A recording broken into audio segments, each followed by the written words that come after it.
అసలు మనం developed country అవుతున్నామా లేక డెవలప్డ్ కంట్రీలా కనిపించే కంట్రీ అవుతున్నామా? ఎకానమీ వరల్డ్ పెద్ద ఎకానమీస్లో ఒకటిగా ఎదిగింది. మన దగ్గర యూపీఐ ఉంది, ఇస్రో ఉంది, హైవేస్ ఉన్నాయి, సిటీస్లో స్కై స్క్రాపర్స్ వస్తున్నాయి, ఎయిర్పోర్ట్స్ ఉన్నాయి. కానీ ఒక common middle class family life ఎంత ఇంప్రూవ్ అయింది? యుఎన్డిపి హ్యూమన్ డెవలప్మెంట్ ఇండెక్స్ చూస్తే India score 0.685. You're ranking at 130 out of 193, completely at the side of our size of the economy. 4 lane road వస్తే అబ్బా super development అన్న.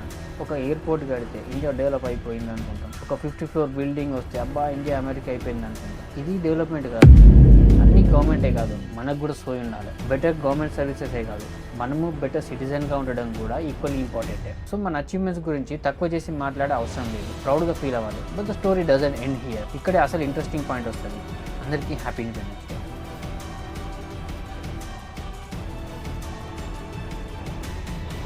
On this occasion, let's do a self-assessment. 1947లో మన country ఎలా ఉండేది, అక్కడ నుండి ఎన్ని ఇయర్స్ అయింది, మనం ఎంత డెవలప్ అయ్యాం. మన ఎకానమీ వరల్డ్ పెద్ద ఎకానమీస్లో ఒకటిగా ఎదిగింది. మన దగ్గర యూపీఐ ఉంది, ఇస్రో ఉంది, హైవేస్ ఉన్నాయి, సిటీస్లో స్కై స్క్రాపర్స్ వస్తున్నాయి, ఎయిర్పోర్ట్స్ ఉన్నాయి. కానీ ఒక common middle class family life ఎంత ఇంప్రూవ్ అయింది. మన కిడ్స్ ఎడ్యుకేషన్ ఎలా ఉంది, హాస్పిటల్స్ ఎలా ఉంది, మన రోడ్స్ ఎంత సేఫ్గా ఉన్నాయి, గవర్నమెంట్ ఆఫీస్కి వెళ్తే మన పని ఎంత ఈజీగా అవుతుంది, ఒక అమ్మాయి నైట్ ఒంటరిగా సేఫ్గా ఫీల్ అయ్యి బయటికి వెళ్ళగలుగుతుందా? అసలు మనం డెవలప్డ్ కంట్రీ అవుతున్నామా లేక డెవలప్డ్ కంట్రీలా కనిపించే కంట్రీ అవుతున్నామా? ఇది అసలు క్వశ్చన్. ఇండిపెండెన్స్ డేకి దేశం గురించి ఒక ఫీల్ గుడ్ వీడియో కాకుండా కొంచెం సెల్ఫ్ ఆడిట్ చేసుకుందాం. ఏం సాధించాం సోఫార్, ఎక్కడ బాగా చేసాం, ఎక్కడ వెనుకబడి ఉన్నాం, మరి వాటికి తప్పు ఎవరిది? గవర్నమెంట్ తప్ప, మన తప్ప, లేక ఇద్దరు responsibility? First thing first, India ఏం అచీవ్ చేయలేదని ఎవడైనా అంటే అది కంప్లీట్ నాన్ సెన్స్. 1947లో ఇలా ఉండేది మన కంట్రీ. పోవర్టీ ఎక్కువ, లిటరసీ చాలా తక్కువ, infrastructure almost nothing, food security it self ఒక పెద్ద ఛాలెంజ్. అప్పుడు అక్కడ నుండి ఈ రోజు one of the world's top economies. మన జీడిపి అరౌండ్ $4 trillion గా ఉంది. ఇది చిన్న అచీవ్మెంట్ ఏం కాదు. కంట్రీ మొత్తం ఎలక్ట్రిసిటీ యాక్సెస్ దాదాపు యూనివర్సల్ అయిపోయింది. మన డిజిటల్ ఇన్ఫ్రాస్ట్రక్చర్ గురించి ప్రపంచం మాట్లాడుకుంటుంది. చిన్న కిరాణా shop, vegetable and fruit seller, చాయ్ బండి దగ్గర QR కోడ్ పెట్టుకొని పేమెంట్ తీసుకుంటున్నారు. క్యాష్ అవసరం లేదు, కార్డ్ మిషన్ సెటప్ అవసరం లేదు. It's a great achievement. ఇంకా చూసుకుంటే ISRO, Chandrayaan, Mangalyaan, digital India, highways, metro system, airport, startups, IT industry, pharma industry, India ముందుకు వచ్చింది, చాలా ముందుకు వచ్చింది. సో మన అచీవ్మెంట్స్ గురించి తక్కువ చేసి మాట్లాడే అవసరం లేదు, ప్రౌడ్గా ఫీల్ అవ్వాలి. But the story doesn't end here. ఇక్కడే అసలు ఇంట్రెస్టింగ్ పాయింట్ వస్తుంది. అదే human development. UNDP human development index చూస్తే India score 0.685. You're ranking at 130 out of 193, completely at the side of our size of the economy. ఈ gap ఎందుకుంది? అదే మన అసలు ఛాలెంజ్. మన దగ్గర ఉన్న ఒక మిస్కన్సెప్షన్ ఏంటంటే 4 lane రోడ్ వస్తే అబ్బా సూపర్ డెవలప్మెంట్ అన్నారు.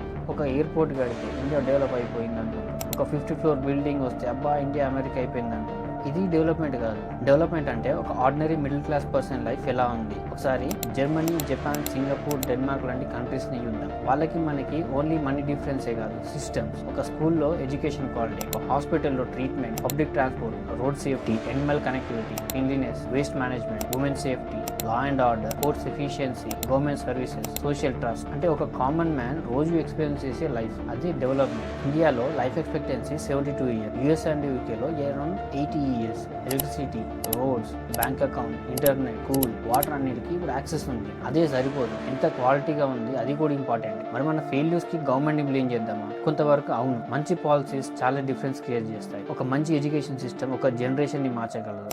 మంచి హెల్త్ కేర్ లక్షల ఫ్యామిలీస్ని ప్రొటెక్ట్ చేయదు. ఫాస్ట్ కోర్ట్స్ జనాలకి లా మీద ట్రస్ట్ పెంచుతుంది. మంచి పబ్లిక్ ట్రాన్స్పోర్ట్ ట్రాఫిక్ ని తగ్గిస్తుంది. ప్రాపర్ అర్బన్ ప్లానింగ్ ఒక సిటీ లైఫ్ ని కంప్లీట్ గా మార్చేస్తుంది. ఇక్కడే అన్కంఫర్టబుల్ క్వశ్చన్స్ వస్తాయి. రోడ్స్ గలీజ్ గా ఉన్నాయని గవర్నమెంట్ ని బ్లేమ్ చేస్తాం.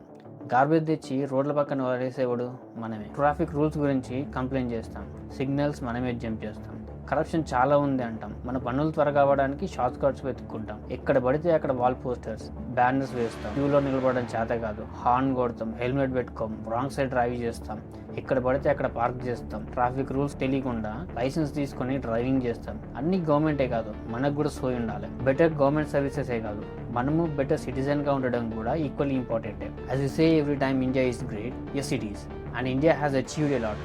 India has huge potential. మన కంట్రీని లవ్ చేయడం అంటే మన కంట్రీలో ప్రాబ్లమ్స్ని నా ప్రాబ్లమ్స్ అనుకోవడం. పొలిటీషియన్స్ని క్వశ్చన్ చేయాలా, గవర్నమెంట్ని అకౌంటబుల్ చేయాలా, మన బిహేవియర్ని కూడా క్వశ్చన్ చేసుకోవాలి, మన రెస్పాన్సిబిలిటీ కూడా యాక్సెప్ట్ చేయాలి. డెవలప్డ్ నేషన్గా మారాలంటే డెవలప్డ్ మైండ్ సెట్ కూడా ఉండాలి. దేశం మారాలంటే ఎదురు చూడడం కాదు, మన నుండి స్టార్ట్ చేద్దాం. అదే నిజమైన ఇండిపెండెన్స్. జై హింద్.